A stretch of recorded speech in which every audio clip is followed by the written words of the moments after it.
Hi, I'm Ann Rieselbach, the Architectural League's Program Director, and I'd like to welcome you to the final night of lectures by winners of Housekeeping, the 2021 Architectural League Prize for Young Architects and Designers.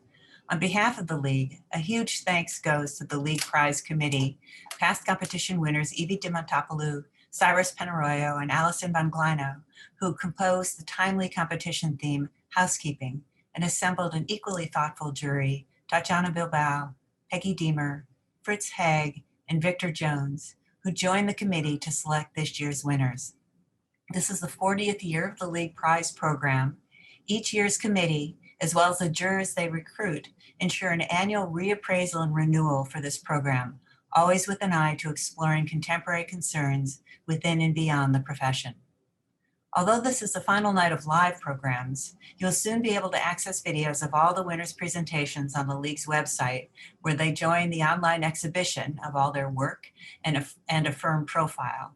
Later in the summer, interviews with the winners will also be posted on the website. All of the online material is created with the expertise of League staff members, Sarah Wessler, Ann Carlisle, Nanase Shirakawa, and the entire program has benefited from the guidance of the League's program manager, Katarina Flaxman. Britt Cobb and Michael Beirut of Pentagram once again designed compelling competition graphics. Michael has overseen the graphics of this program since its inception and adapted the design for the downloadable exhibition poster, a tangible way of getting the word out about the online and partially locally on-site installations. A network of past League Prize winners from across North America is helping to put the word and images out on the walls and online. You hopefully can find the posters displayed at architecture schools and other venues across North America. Locally here in New York, they are stretched across the Fifth Avenue windows of the galleries at Parsons School of Design, where we've had the opportunity of installing the winners' work for the decade preceding the current constraints of the COVID pandemic. All of this is made possible through the enthusiastic corporate sponsorship provided by Tischler & Son, Judlow, and Luminaire. Support is also provided by the Next Generation Fund, an alumni fund of the Architectural League's Emerging Voices and League Prize programs, and the J. Clausen Mills Fund of the Architectural League. League programs are made possible in part by public funds from the New York City Department of Cultural Affairs in partnership with the City Council and the New York State Council on the Arts with the support of Governor Andrew M. Cuomo and the New York State Legislature.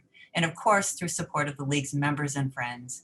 Please check the League's website and sign up for our weekly newsletter to learn more about the League and to explore our extensive collection of online resources, such as videos and essays documenting past programs, exhibitions, and special projects.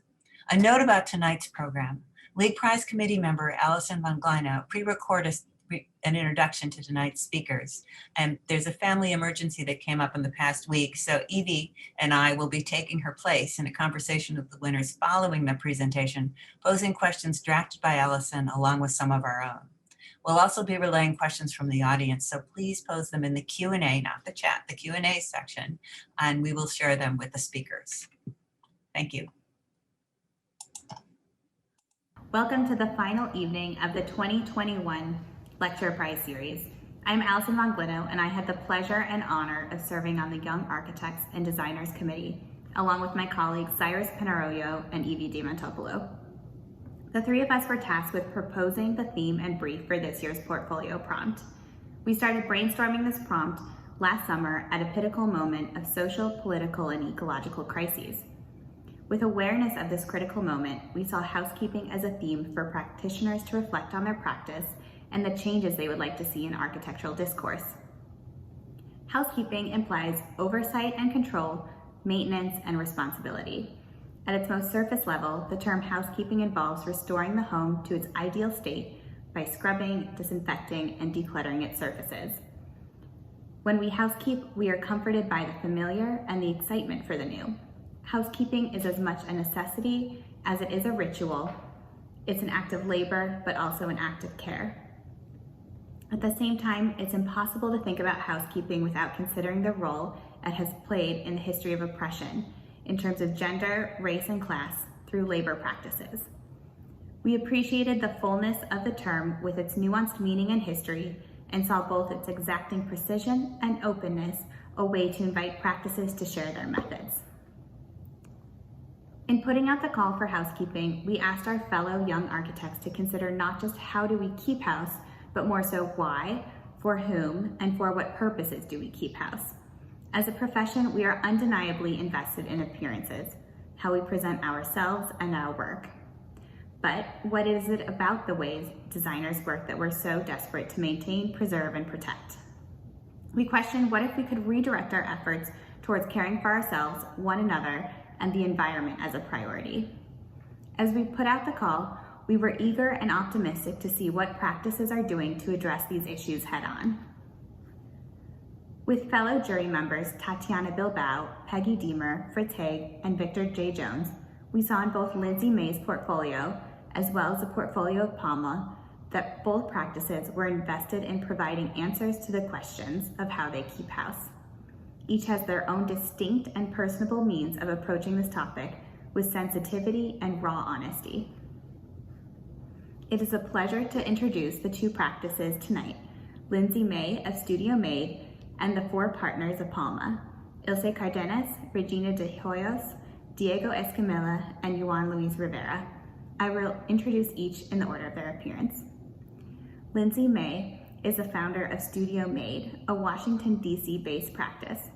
Lindsay earned her bachelor's degree in architecture from the University of Michigan and her master's of architecture from Princeton University.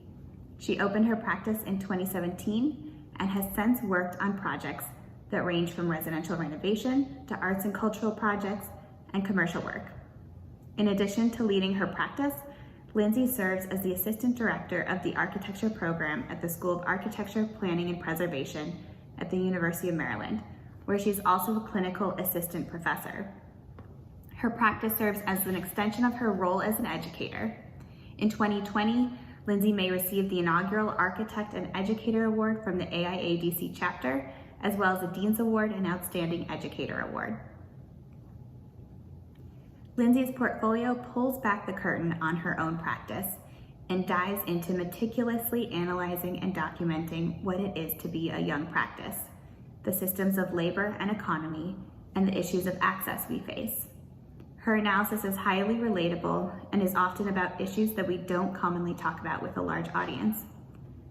Her analysis comes in the forms of diagrammatic charts, plans, and axons that make visible the often invisible or concealed. In revealing and articulating these realities, and in particular her focus on the unglamorous parts of a young practice, the compilation of these now documented realities initiated an underrepresented dialogue on the economic and social reality of having and maintaining one's own practice. The jury appreciated the care that went into creating this portfolio, and we collectively sensed the cathartic nature of taking stock of one's practice in such detail, openness, and honesty. Ilse Cárdenas, Regina de Hoyos, Diego Escamilla, and Juan Luis Rivera founded their Mexico City and Sayulita-based architecture office in 2016, after all partners graduated as architects from Universidad Nacional Autónoma de Mexico, UNAM. Their portfolio outlines the projects that they have been working on for the past 6 years to build their house. Their collection of work is truly remarkable, and the collective nature of many voices working together towards the goal of a beautiful, responsive project is felt in each project. They wrote in their statement, "To keep our house, we have designed, drawn, thought, and rethought architecture. We also delivered projects on time, on budget, and in most cases, in coherence with a set of beliefs and values we have empirically grown." Their portfolio teases out humble reflections on growing their practice and initiatives they have taken at times to correct course. In the several years that they have had their practice, they've worked together on a variety of conceptual and built projects that range in scale and program, from installation playgrounds for kids that reshaped a historic water fountain, to an installation of a curtain made out of architectural blueprints, and to a home on a $10,000 budget for a family displaced by the 2017 earthquake in Mexico. Regardless of typology and scale, however, Palma's work aims to improve communities through inventive work. Each project clearly responds to its own unique context within a community. The jury appreciated Palma's mission statement and the honest description of how they have been building their practice. The jury appreciated the different degrees of aggressiveness of touch across projects and the balance of built with humor, and found the tactility of their well-made projects elegant and serving as a counter-argument to technology-driven material research. And with that, please join me in welcoming all 5 practitioners. Thank you to the Architecture League for this meaningful honor and for bringing all of us together in conversation. Specifically, thank you to Anne Reiselbach, Katarina Flaxman, and Anne Carlisle for their support, encouragement, and coordination throughout the process. Thank you to the housekeeping jury and the Young Architects and Designers Committee for their work and for the great theme for this year's series. Congratulations to the fellow winners, Liz, Jermaine, Tay, Rodrigo, Ricardo, and Ilse, Regina, Diego, and Juan Luis. I want to thank 2 talented designers, Julia Kleinberg and Portia Strahan, who have worked with me in my practice Studio Made. I am deeply grateful for the years you put in working with me to achieve the body of learning I'm fortunate to discuss on all of our behalf here tonight. Julia was also a key contributor to the documentation submitted for this award competition. Lastly, I would like to thank Amy Lai and Madison Hamer for being available on a moment's notice to support the production of the competition drawings. As Allison introduced, the housekeeping theme and its charge asked the entrants to, first, reflect on the changes we hope to see in architectural discourse, and second, reflect on the nature of domesticity in the home. As I started to work through the theme, I immediately felt my reflections on practice chafe against the idea of creating a portfolio and the need to exhibit award-winning work. I felt frustrated by the lack of discourse and celebration around learning, processes, and otherwise unpromoted realities of practice. Things hardly captured and essentially antithetical to a portfolio of well-photographed design work. The public narratives of practice that young architects and designers inherit, that then we are subject to reinforce, and that we are often rewarded in mirroring back, are unsustainable at best, and economically and emotionally unrealistic or ruinous at worst. The inevitability, the ease, and the breezy brilliance of young practice is a story very well told.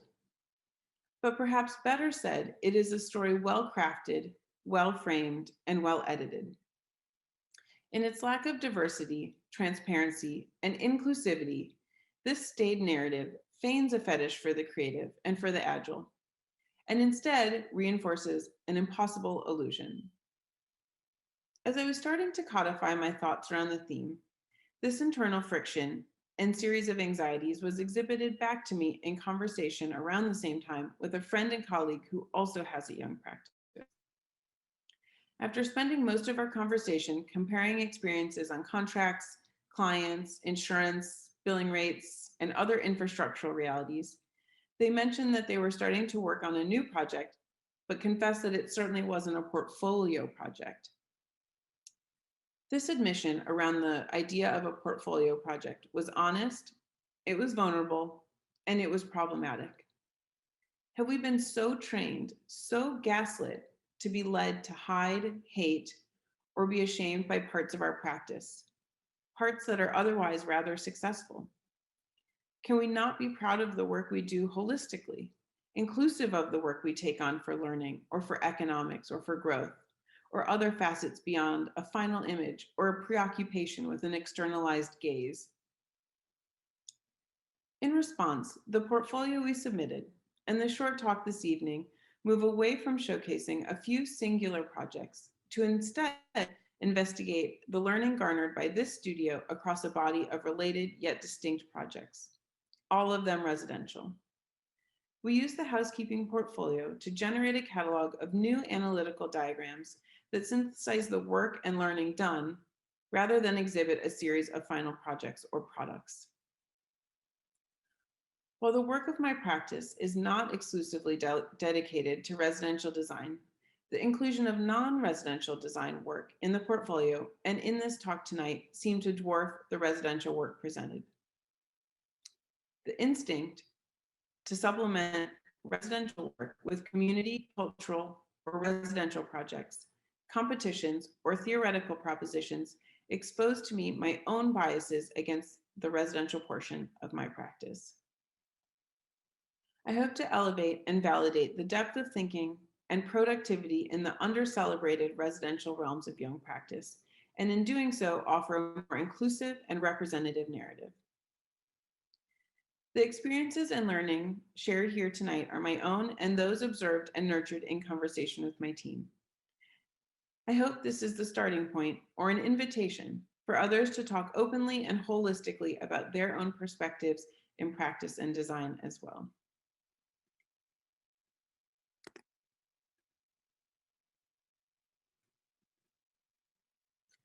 The talk will be organized into two areas of focus.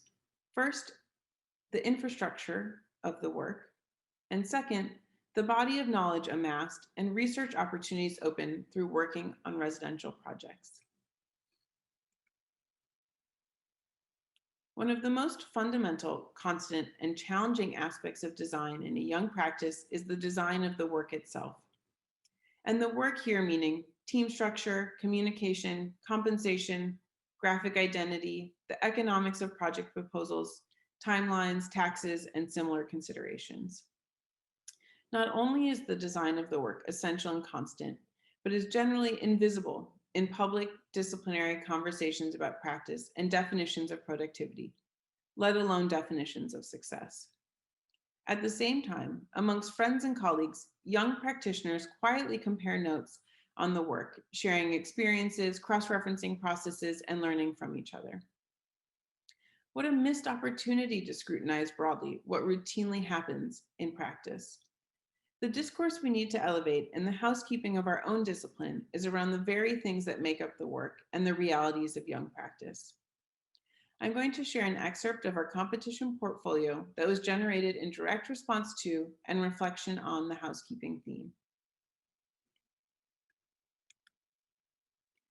This diagram represents all potential projects in studio history beginning in 2017. Each wedge of the circle represents a real potential project or project lead. Adding another level of information, we differentiated between project types. On the left, in light green, is non-residential. On the right, in tan, is residential, and we see a handful of competition and research projects. This led me to learn about my own practice and conclude that residential leads are approximately 3 times more likely than non-residential leads to materialize. Adding another level of detail, we differentiated between projects pursued and projects not pursued. Projects pursued often include site visits, client meetings, and the culmination of that work into a formal project proposal. So on the left, we can see light green for non-residential projects not pursued, dark green for non-residential projects pursued. On the bottom, we can see residential projects not pursued in light tan, and residential projects pursued in darker tan. Lastly, we compared those proportions to the projects awarded. So the units in the outer circle are the projects awarded out of the projects pursued and the projects not pursued. This work led me to learn that 36% of non-residential leads have resulted in a project with a client, and 22.5% of residential leads have resulted in a project with a client.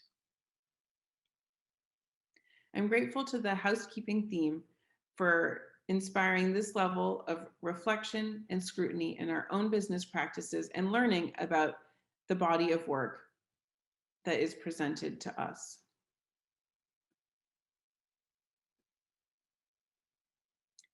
For various reasons, including the composition of potential projects just shown in diagram, modest residential projects are the purview of many young architects, Usually unpublished and unpromoted, these projects support the economics and learning of young studios.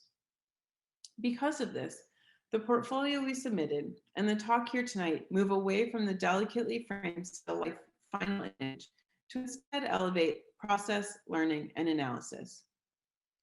By marginalizing the residential project type and gaslighting young architects engaging in this type of design, either by interest or by economic reality, we perpetuate the lie that these projects are meaningless and can only serve the survival of the practice. On the contrary, my team and I have found that residential design, namely through row dwelling renovations, requires careful consideration, design, communication, and craft. There are many nuanced and ever-shifting lessons about the complexities of living embedded in every residential project. From the proclivities of the homeowners to the specific infrastructure inside the walls, each row dwelling project operates within a unique set of circumstances bounded by a broader organizational logic.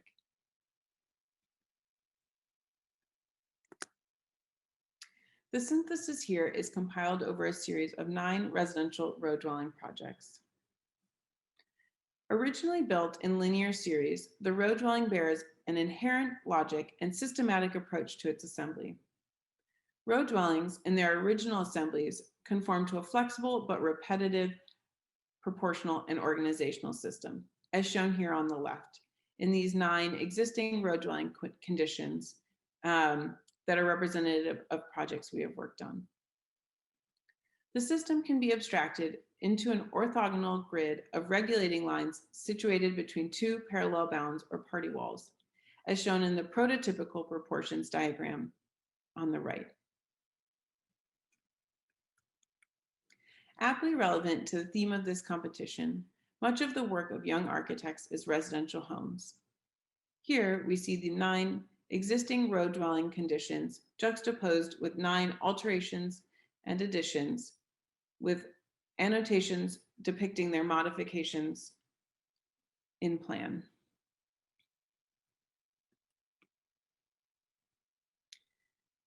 Generally situated between 2 other row dwellings, access to daylight becomes a precious commodity. The forms and undulations of the skin become an important design factor in programming an interior row dwelling. The fundamental building block of the kitchen infrastructure is rooted in the lower cabinet unit, 24 inches in depth and at varying widths from 6 inches to 48 inches. The building block aggregates, folds, and de-aggregates to anchor space and program around itself. The infrastructure within a kitchen is a linear geometric system sitting within a larger proportional system of the row dwelling. The arrangement of a kitchen is fluid and each iteration bears its own specific outcomes. Here, we see iterations within the same home footprint.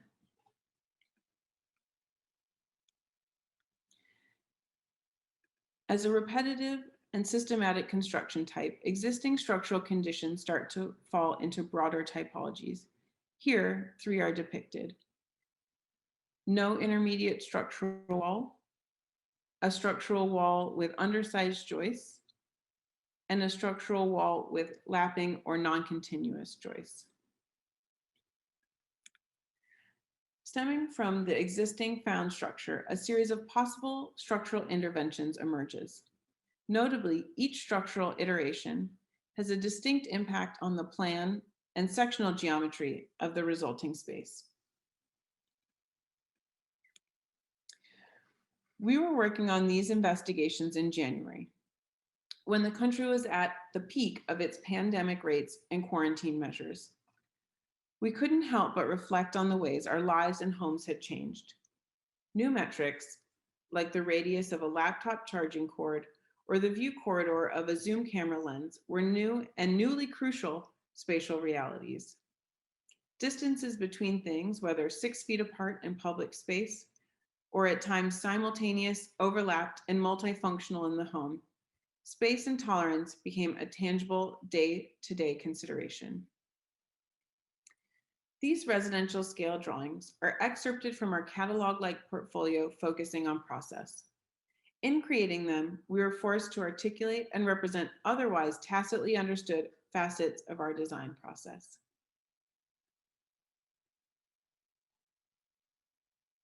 Lastly, I have found that residential design also affords a deep opportunity for research and speculation. My interest in ornamental trim and molding originally grew out of residential clients asking me for recommendations or thoughts on the topic, of which, frankly, I had very few. This ember of awareness and curiosity was further ignited by a visit to the Art Institute of Chicago in early 2019 for the Weaving Beyond the Bauhaus temporary show.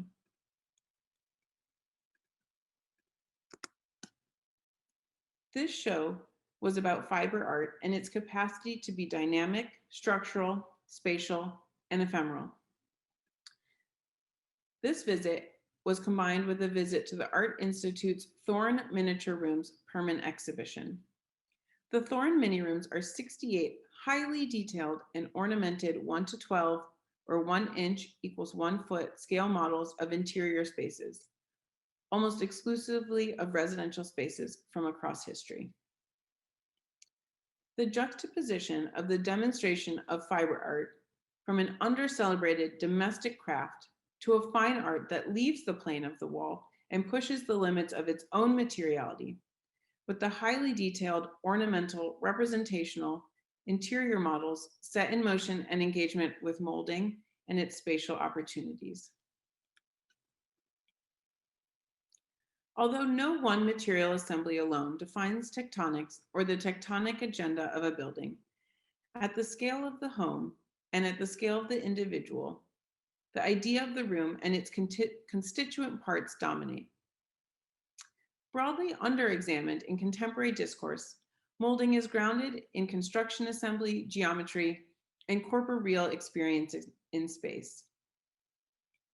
While rich and complex, this conversation is largely Eurocentric and tied to pre-industrialized forms of production.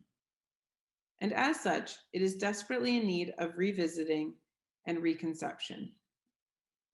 The idea of trim and moldings finds similarities with many threads of mainstream architectural discourse and space-making frameworks, including site-specific works by Sol LeWitt, complex patterns and geometries as explored in the Bauhaus weaving studios, phenomenology, production, disciplinary geometry in space, and systems aesthetic. The research here takes on off-the-shelf molding profiles as a starting point for investigation.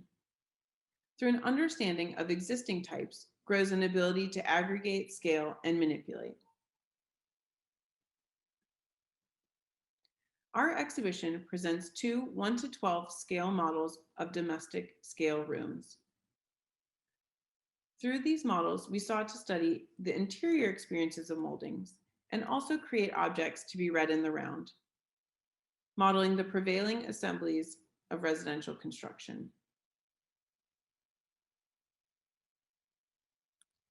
So while these models can be read as interior spaces, exploring molding and molding's capacity to define space, to leave the plane of the wall, to play with light and shadow, the models also delineate common residential construction methodologies and explore and provide opportunities to learn about framing.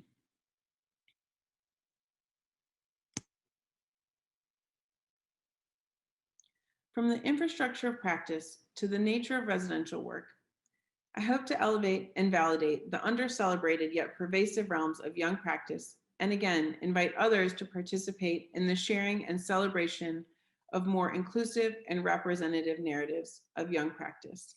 Thank you. A recorded lecture is definitely a first. We are beyond excited to share this with all of you, and of course, we are so thankful you are interested in listening. First of all, we would like to thank every person who is a part of Palma, our partners Regina and Juan Luis, our current team members Carmen Ventabol, Nia Jorquera, Jorge Mañas Álvarez, José Méndez, and Adrián Ramírez, but also to our past collaborators, Joan Andrade, Donatio Armenta, Flora Bloch, Eduardo Díaz, Sofía Diez, Gerardo Galicia, Pablo Pérez Alonso, Pedro Rey, Luisa Berenguer, and a special thanks to Cesar Robles and his team for being instrumental in the construction phase of the projects.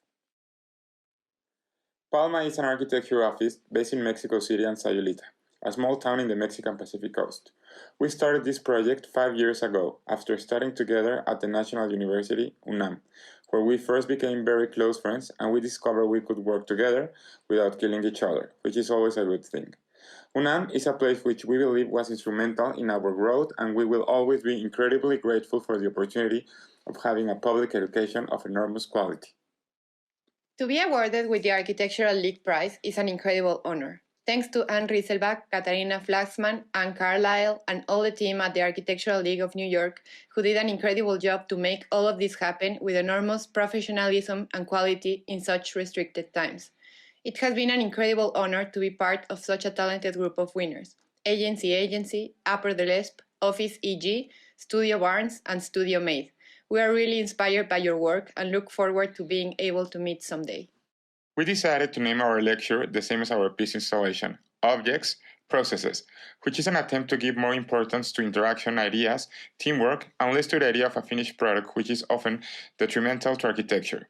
With this in mind, we choose not to show our projects or portfolio, but a small sample of the way we communicate and work during these peculiar days. ¿Se acuerdan entonces de grabar sus conversaciones? Voy a hacer una carpeta en la Architectural League en exposiciones que diga Zooms. Y cuando se acaben sus juntas, acuérdense, cuando cierren la junta les va a salir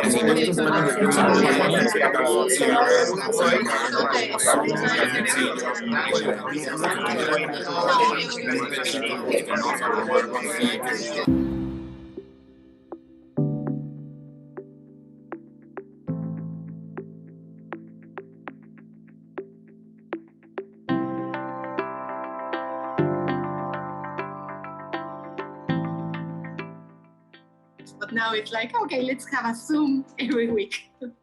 For this lecture, we recorded our remote meetings for a month without specifically knowing how everything would come together. We have been recently trying to allow for this flexibility to be applied on distinct phases of our work.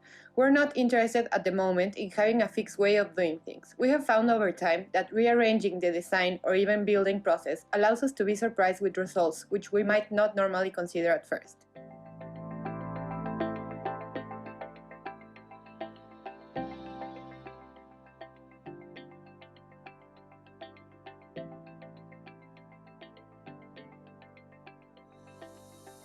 Palma started working in small-scale projects, interventions in rooftops, art-related projects, and exhibition design. Later, our practice grew when we moved to Sayulita, a small town on the Pacific coast of Mexico. We find it stimulating to work in such diverse and intricate environments. On one side, Mexico City, where the collective culture and consciousness has learned to thrive and prosper within a hostile and chaotic setting, pushing designers towards a tendency to reuse and repair, making the most out of the available space. And on the other hand, Sayulita, where the context has allowed us to design and build larger-scale projects while developing a close relationship with a team of people with whom we are able to work and build with a methodology open to experimentation and exploration on site. Lately, we have developed a strong relationship with the area in which we work. Geographical, cultural, and social characteristics have become a personal set of constraints to work with. Combined with this want of flexibility and openness has resulted in a particular way of leading our practice. As an example, for the past year, since each partner is located in different cities and as a strategy towards keeping a small-scale team, which is very important for us, we have been promoting collaborations with friends in whom we believe as creatives. We are certain this positively diminishes single name or single studio authorship behind architecture and results in a very enriching experience that has shifted entirely the regular process we used to have.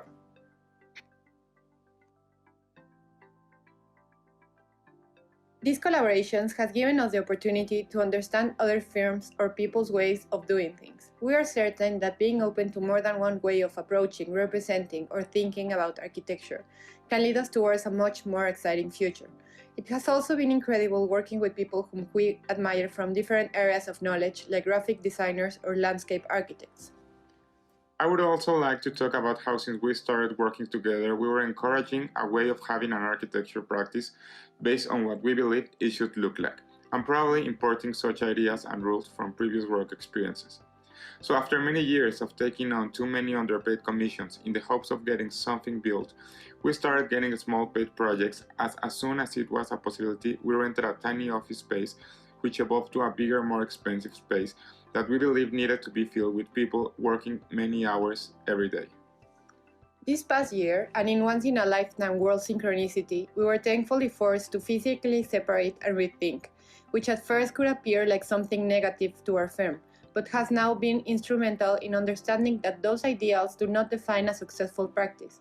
Geographical distance has also allowed us to grow as individuals. For me, it has been really delightful to be surprised with the work my partners and the different team cells do each day without it needing to be constantly and in real life discussed and shared.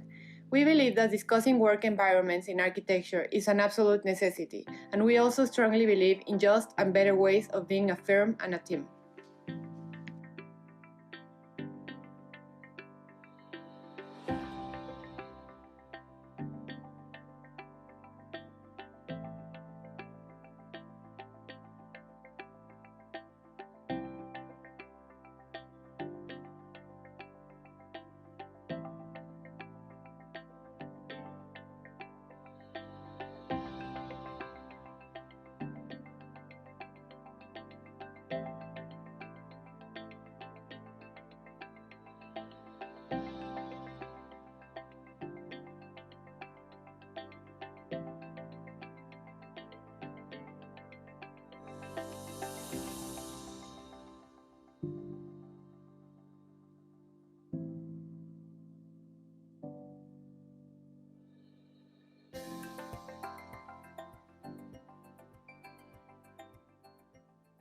In this same process, we have tried to further understand our role as articulators of actors, desires, and ideas, and how looking at things from these angles impacts the way you relate and communicate with your clients and commissions.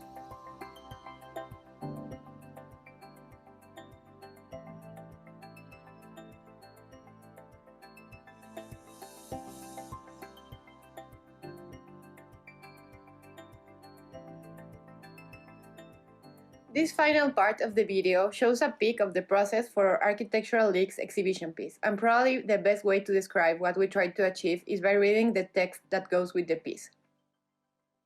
At a time when daily life has become overwhelmingly restricted, our installation for the Architectural League Prize 2021 Housekeeping is born out of a new set of self-imposed constraints: a place, a few tools, a limited number of arms, a determined time interval, and the will to only use what we can find at the site. As the 27 creators, 13 writers, 14 filmmakers listed by Enrique Walker in his renowned text Under Constraint, we wanted to test the use of self-imposed restrictions in the making of our piece, trying to open up unexpected paths of production. Thinking and making are not independent processes in our practice, they are one. Time overlaps and unfolds.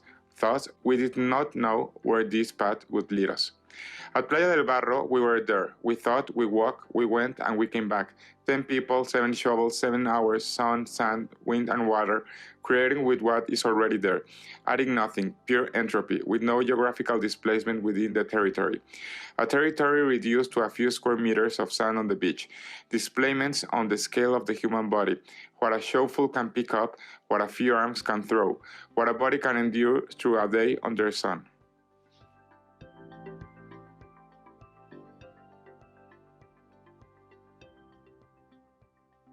Early in the morning, a stick and a rope determine a perimeter.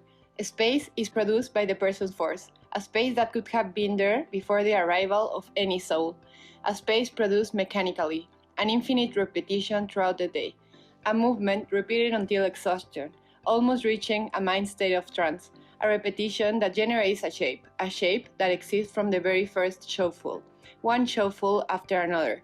The shape scales up in incremental progression. At the end of the day, the body, exhausted, rests its back against the sand that it has moved. Flesh and bones cool down under the shade projected by the geometry of the piece. The gaze is directed to the sky and sand. Nothing else exists, forming an impossible horizon just a few hours before. The place is not the same no more. even though the executing body has only moved a few meters back and forth. The piece is thick, pure mass, perennial in the eyes of the visitor. Time, however, does not allow itself such concessions. The sea will take care of the base, the wind will attack the ledges. What never was will get back to not being. What once existed will disappear. Me gusta mucho, ¿eh?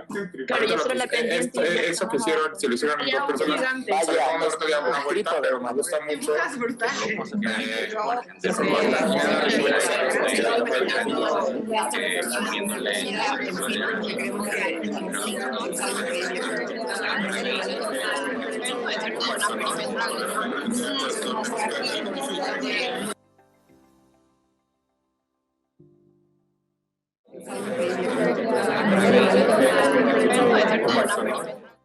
Besides the Palma team members we mentioned before, we would like to especially thank our colleagues and friends currently working with us in several projects that pop up in this video.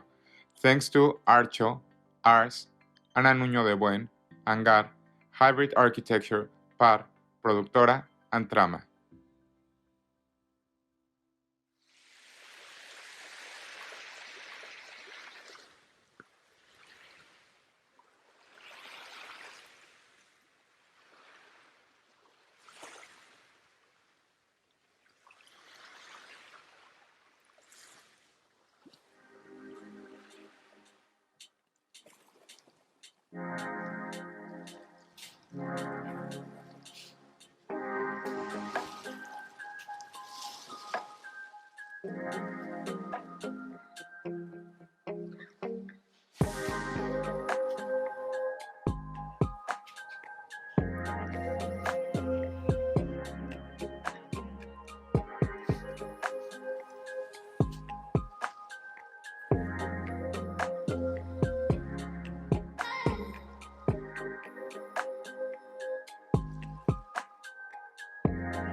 So thank you very much for those amazing presentations.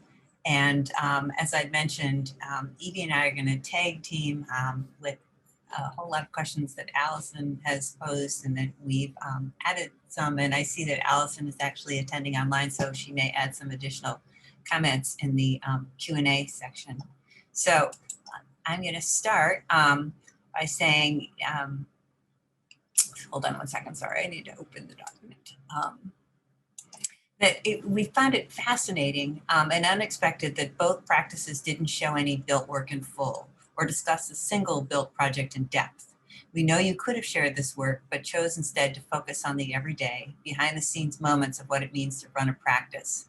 Housekeeping is organizing and holding meetings, the day-to-day conversations, in essence, the practice's back of house, the scenes that make up the bulk of the practice. You are all extremely intentional about foregrounding process as the work, or as Studio made, diagrams or Palma states, objects, question mark, process, exclamation point. We're curious to hear what it was like to catalog this everyday process, rather than spotlighting cool images of completed projects. Well, I'll start because I think for us, and I feel probably for everyone, and I feel probably like in coherence with many of other, not only architects, but even the world, like it was a very cathartic year for everyone. And I feel this has been like a very cathartic project for us, as you can imagine, like recording all of this and then seeing it and selecting. Of course, it has to do a lot with this feeling of maybe getting tired of some things, of some ways of doing things. For us, at least, we're not gonna lie, we're into nice images, we're into nice finished projects, we're into objects. It's not like a new thing that we like those things, and we still like them, but we also really enjoyed even the conversations around the portfolio. We also really enjoyed all of this other part and understanding all of these years behind the scenes and all of these years efforts and all of these years fights. And yeah, so for me, it was pretty cathartic and enjoyable. Also found that it is really tangible and maybe accessible to architects and architecture students to put a portfolio together of things that look awesome, things that you worked really hard to compose the image, that are, you know, photo retouched and color retouched, and you know, maybe even a hybrid of multiple images at different exposures taken. So it's you know, that's the way that architecture is communicated. And like I mentioned in my lecture, I found that I felt really resistant to that kind of over-edited version of what practice is, and was looking for examples of people documenting the realities of practice and the struggles and the triumphs in small learning or day-to-day learning. So I think my resistance to, in the talk and in the portfolio showing finished work, was just that I wanted to see my own process documented, and we spent a lot of time working on understanding what that even means. If we do it, we don't have a lot of opportunities or kind of instigations to do it otherwise. Yeah, that's all wonderful, and I think none of us had Paris in mind and like working towards this award, and it seems so magical that, you know, your two teams of 4 and 1 class sort of arrived at the same vocabulary and arrived at these shared values. And I'm hoping to just maybe push a little more this idea of process and your ability and sort of courage to be transparent with, you know, your rough sketches, your Rhino screenshots, your diagrams of, you know, your books tonight in your lectures. Where does this all begin? Especially, you know, you both introduced yourselves very well, and Alison did that as well, but you come from different pedagogical backgrounds, you're in different corners of the world, and you seem to converge in this idea of, yeah, let's make this accessible and let's tell everybody what it's like to have a hectic young practice with underpaid projects. I think the reality, and maybe, you know I've had this conversation with a lot of other architects, is that's what we mostly talk about. That's what we spend all of our time catching up with friends who have practices or inside the firm even. That's, you know, the majority of our work is talking about how to be successful at process and kind of getting to the final image. So I think it's also a reality of time spent and energy spent. Yeah, I think exactly right now with your lecture, we were exactly discussing that. For us, it was very nice, like seeing something graphically, which also ended up looking beautiful and finished and polished.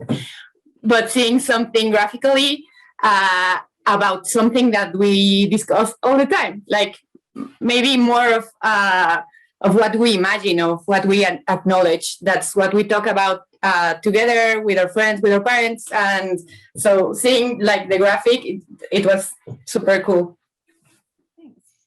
Just like to put like some those projects, like the unpolished projects, or the ones that all of the young practices we are doing, like all of the people back in Mexico City, and as you mentioned, yes, we all are doing renovations or these small interventions, and sometimes we're even discuss like, should we take this project? Should we don't take it? Because okay, well, this gives us money, so we can do these other types of projects.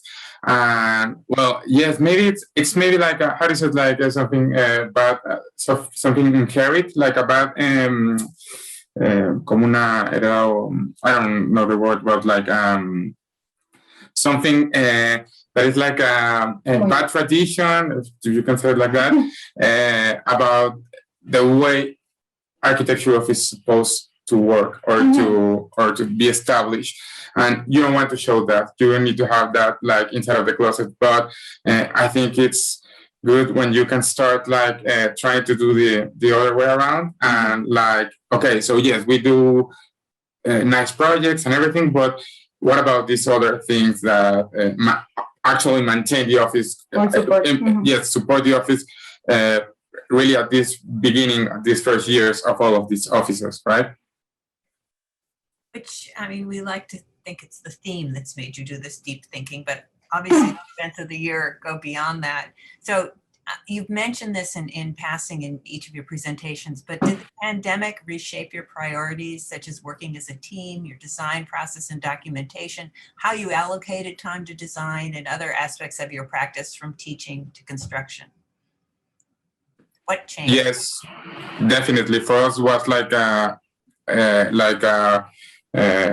yes, total change of the way all of the partners were living in Mexico City, and since the pandemic, like everyone moved. We are in Madrid, Juan Luis in Sayulita, Regina stayed in Mexico City, now she's in Oaxaca. So yes, it's been like a crazy. We were like year. Just like doing the finishing touches of our like new office, like as we imagined a new office should look like, with like the bookshelves and the nice like 3 El Croquis magazines that we could buy, and it looked all like, no, it was really I don't know, it's very ironic because we were just like finishing finally like a space where we okay, so, and suddenly this happened. So, and I think it's humorous. At the time it was difficult, but now it's humorous, and now we're like, we have really enjoyed this like. Yes, and for us, shifting. It's like, if I can add something, it's something that has been happening for the last year. Like the ways we're working right now, we were at one point like taking a lot of new commissions from this place in Sayulita, where we have a small space over there, a small little office with Juan Luis and some of the collaborators working there. But at one point we said we need to start. We're remote, we're separate, so we started inviting friends that studied with us or that we met through these first years, like really talented young people. And like this being like this explosion of new ways of working, like learning from different people. And for us, like a refreshment, like, because we've been together for the last 10 years since school. So now there's like a new wave of people working with us, and it's been well different. Yes, and nice. I think something that resonated with me from the Palma lecture was this idea that other people can kind of work on ideas and then you come together to discuss them at certain moments rather than kind of always shredding and always seeing all the work happening at all the time, all the work happening all the time. I think it's been really neat to actually invert that and have more time where people are working individually. You get broader, kind of a broader spectrum of outcomes and then bringing it together. So, I mean, and, you know, nothing can replace a all hands on deck charrette where everyone's drawing on everything. But the opportunity to let, kind of let your brain think on its own for a little bit is really powerful and refreshing, and kind of that cathartic, maybe reinforcement of, you know, being in your house alone or kind of being only in your domestic space, but it means that there's a richness to the conversations that can come out of that.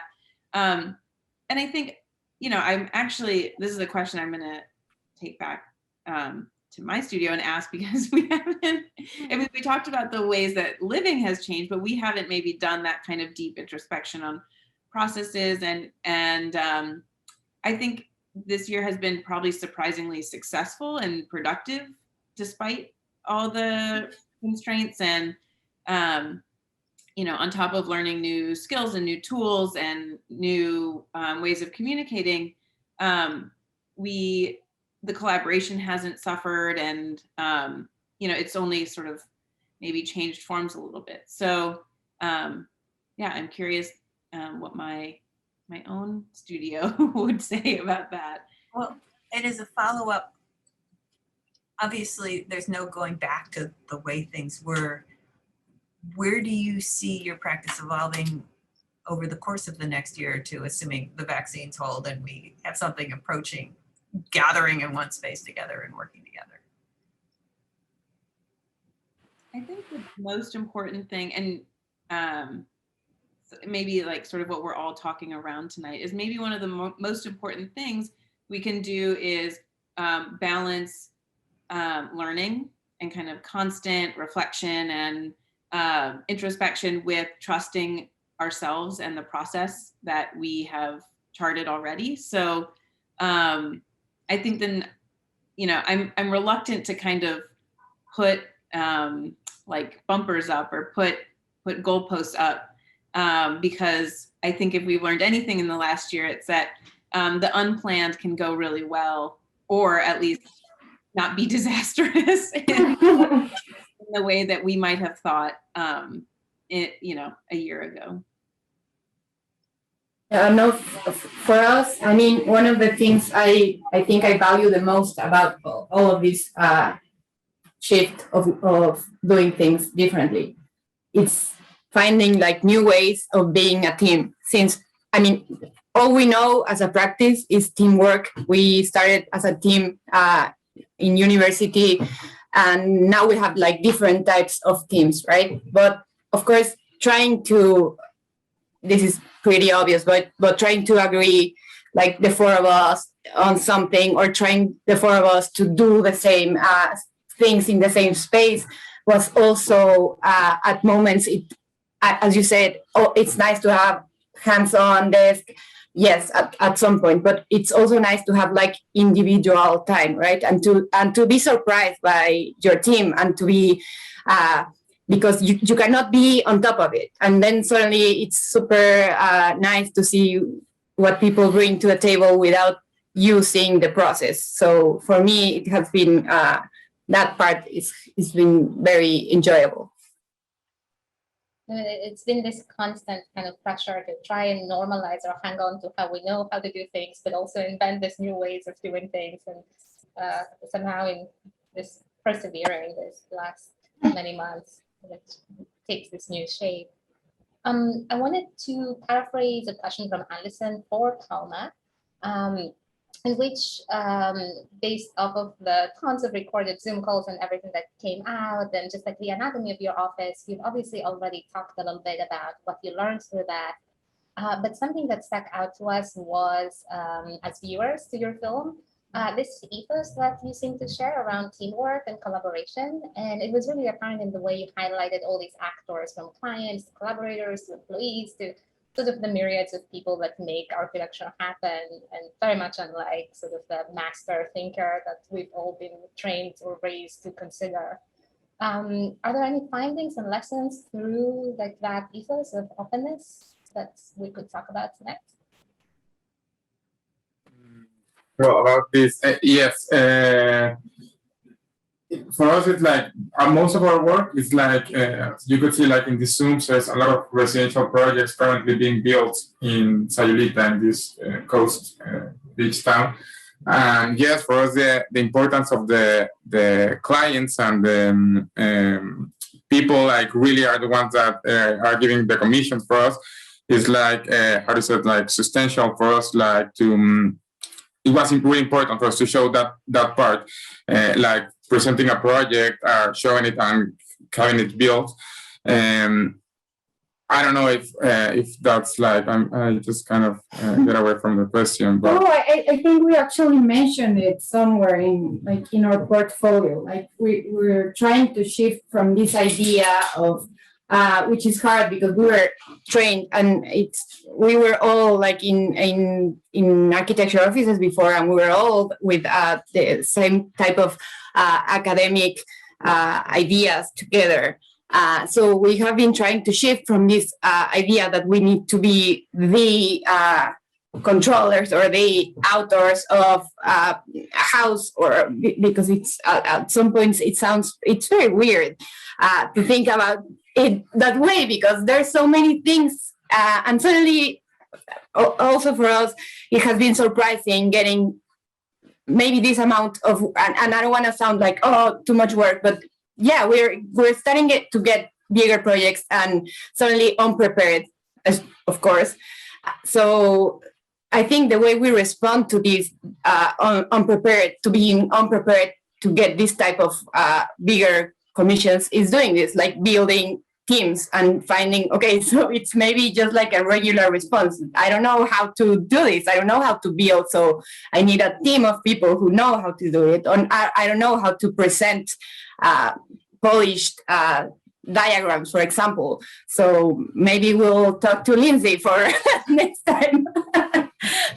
I don't know. So we're really into like getting together all of these different talents and different people, and it has actors, yeah, like articulating more than trying to control like a final result. I don't know if I explained anything.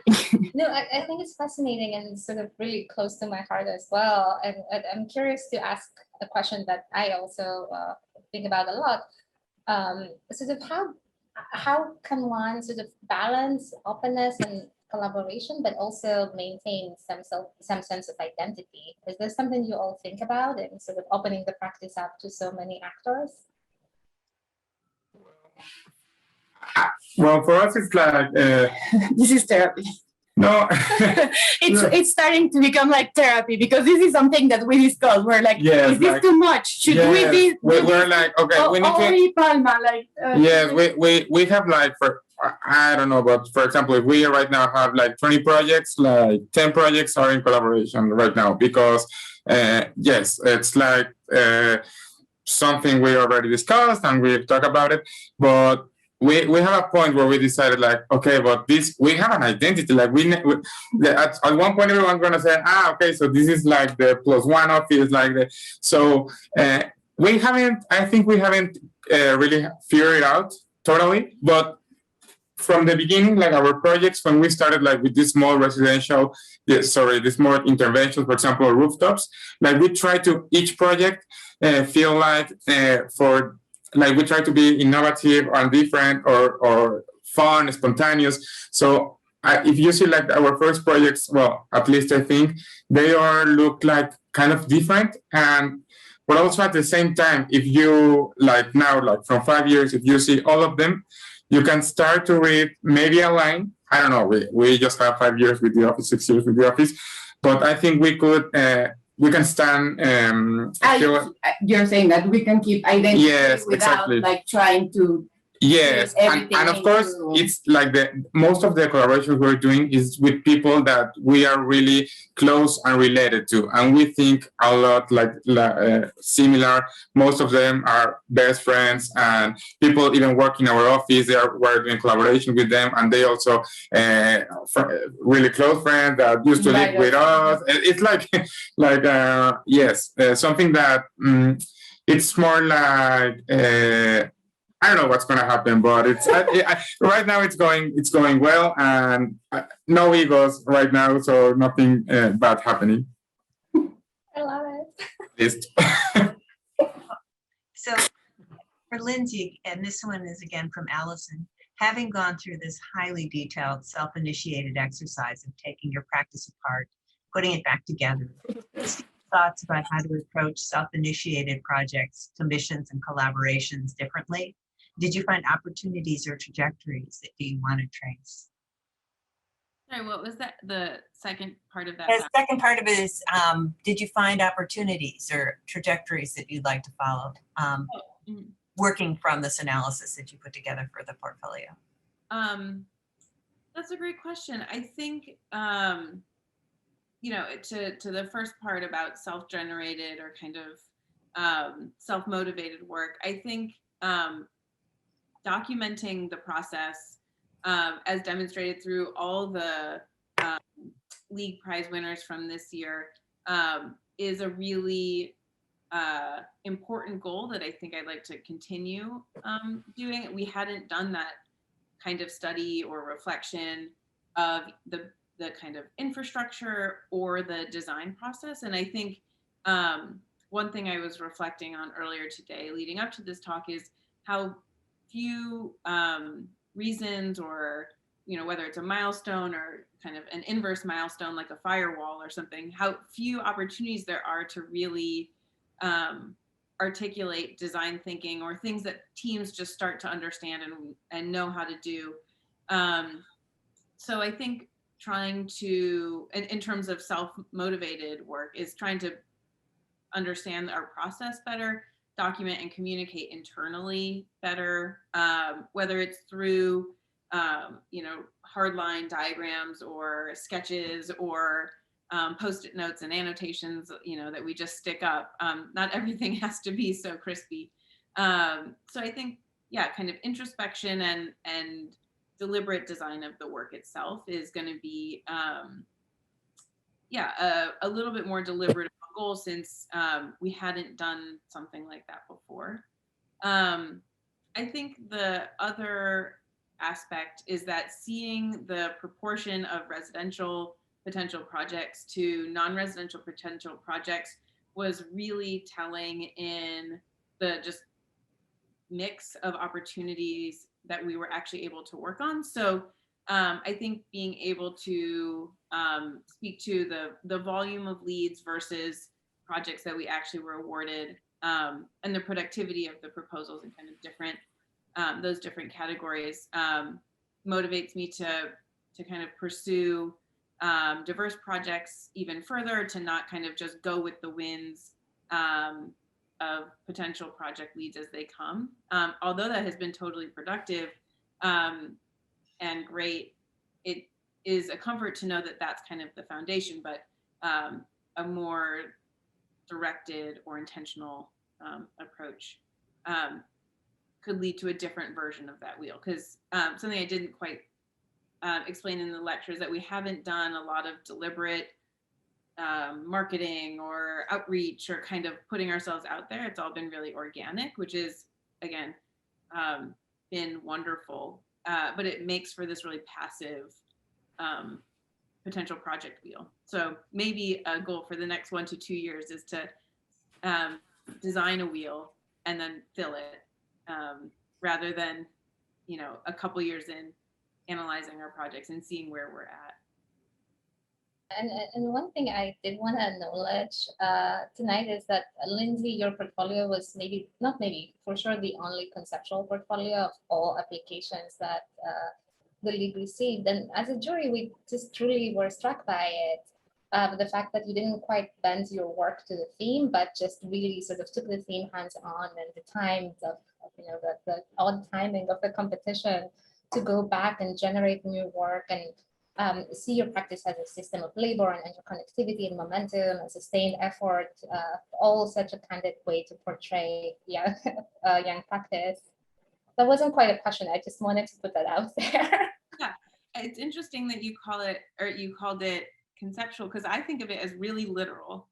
Like that is what we think about and what we talk about. We were drawing Joyce, we were drawing, kind of like so, I mean, I guess in ways it's abstracted from the final kind of material of the built environment, but I feel like it's more literal to represent that the way we did. But that's interesting. I mean, we're going to ask a couple more questions, and then we've asked each of you to ask each other a question. But people should feel free to put their own questions in the Q&A section. This is also from Allison. Could you elaborate on the decisions underlying taking on commissions that support your practice? The kind of work each of you describe is not always the most glamorous or the most academic, but that can provide a steady income and lead to an unexpected body of work. In years past, I think people have described this at various times as grandmother's attics, or, what are the pragmatic decisions that you make? I think the pragmatic realization is that we actually don't know as much as we think we do maybe at any given time. And every project has the capacity to introduce a new person or show us a new process or new material, or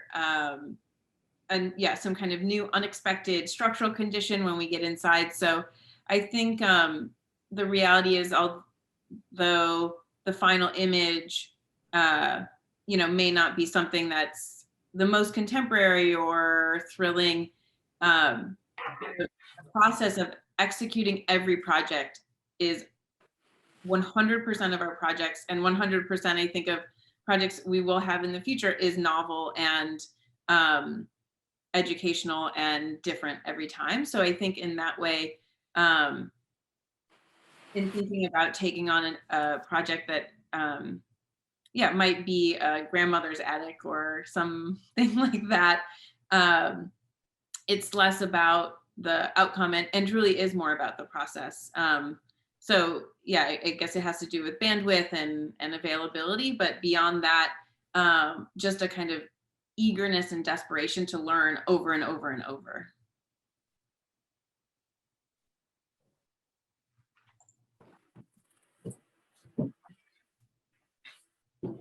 It was a question for both, yeah? Yeah, sorry, I thought it was like on the same. Okay. Yeah, no, like as I was saying, like for us, it's not like specifically that we think that's our one project is like nice and portfolio and the other isn't. It's not. I don't believe we see like that much of a clear line. It's just that maybe our process before all of this housekeeping, as you could say, it was more towards all of them or everything that we did, being either like a build project or like a lecture even, or even with this example of this lecture, it would have been much more probably like projects, and this is what we are doing, and this is Palma, and this sort of more structured work. And now having this being more open towards being surprised of the outcome, even with the piece for the architectural league. So we didn't know what was going to happen, right? So we were just saying, let's take people there to the beach, as you could see in the lecture, like the drawings, and yeah, maybe this is a thing that happens, or maybe not. And so losing a little bit. It's not that much of projects that we think are nice and projects that we think are not, but more on the process of it, not being towards a goal and more towards seeing what's going on. And a very brief question, how would you sort of imagine new standards of practice? It's a very big one, but it's a short phrase. Well, I think personally, as I can see in the offices like around us, like of architecture offices, at least in Mexico City, every time they're getting smaller and smaller and smaller.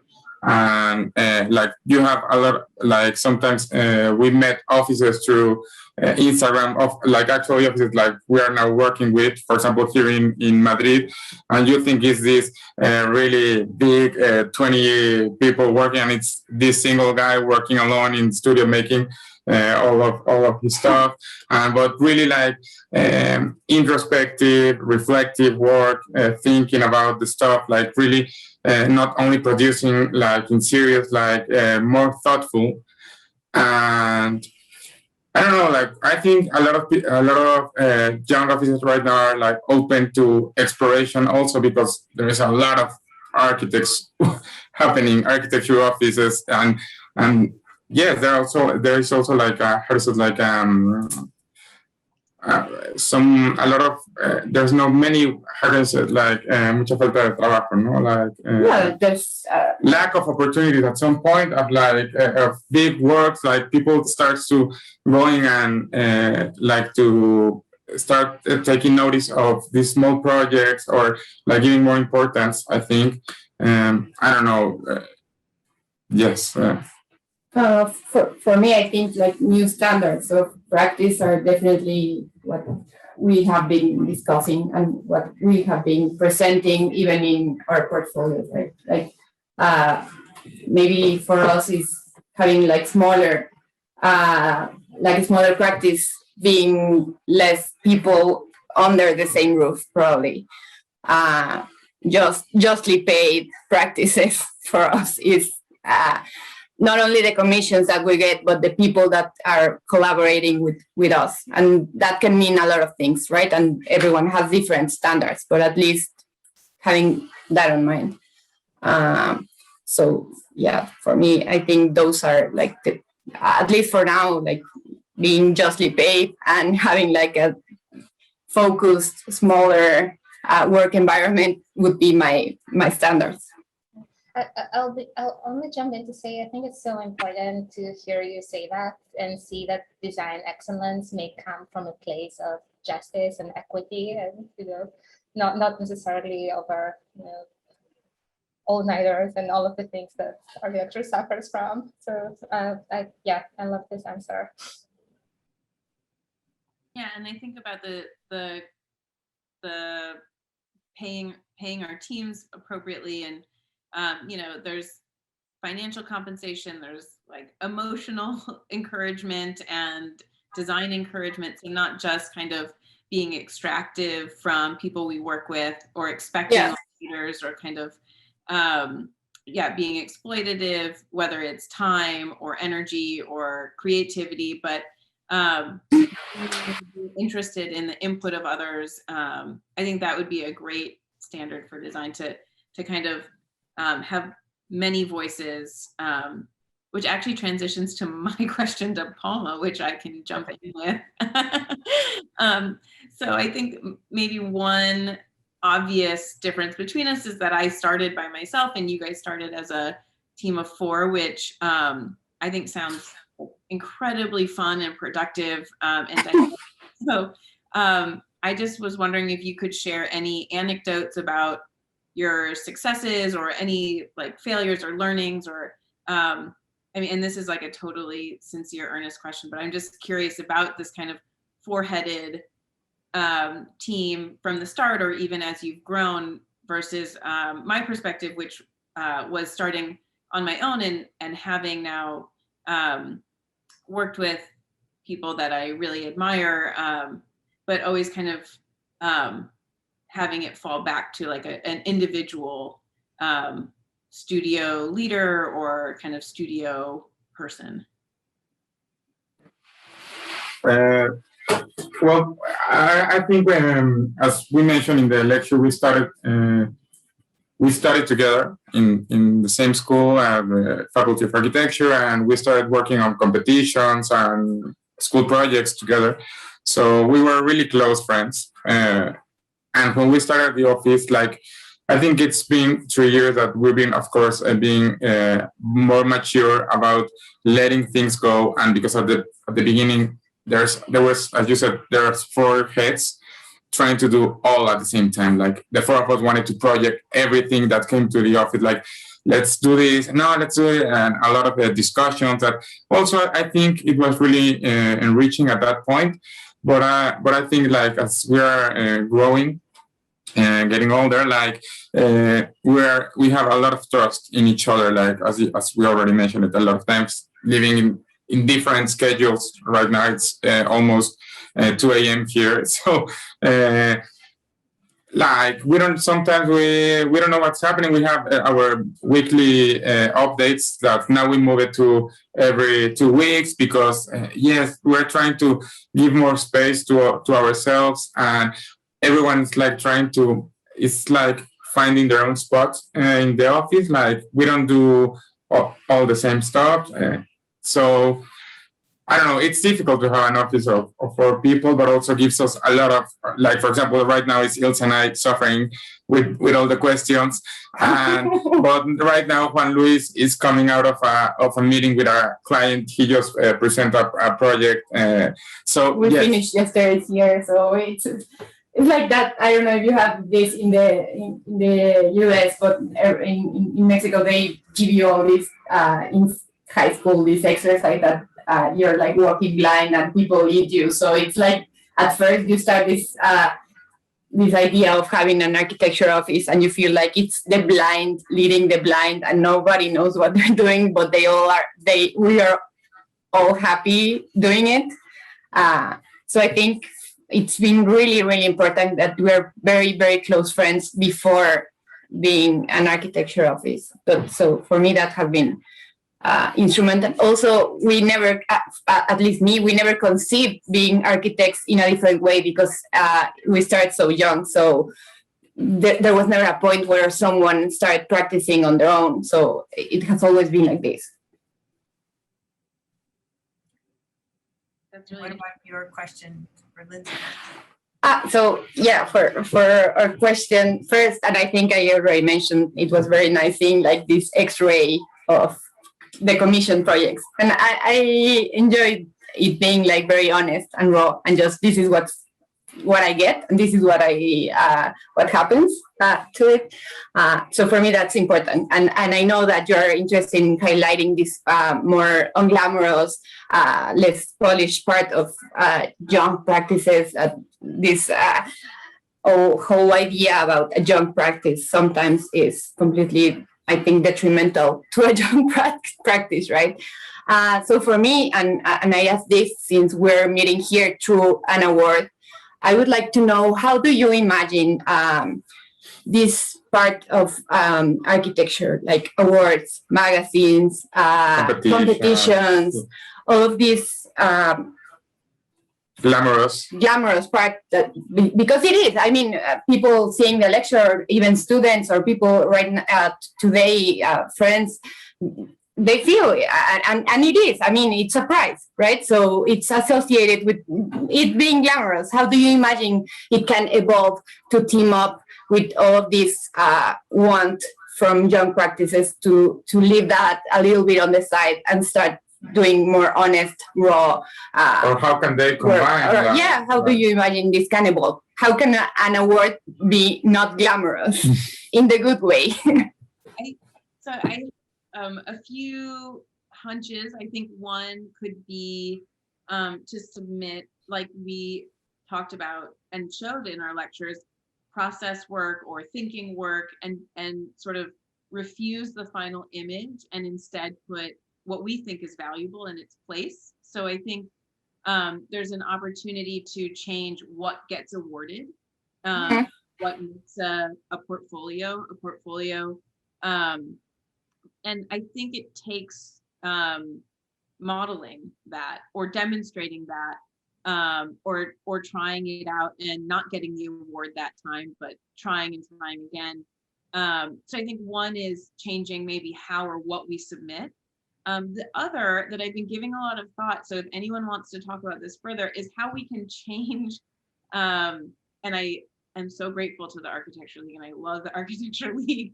But how can we have other awarding bodies as part of the constellation of who gives prizes? You know, can we give peer prizes, or are there ways that students can, or young architects, or the public can participate and sort of kind of open up the people that are evaluating the work, Yes.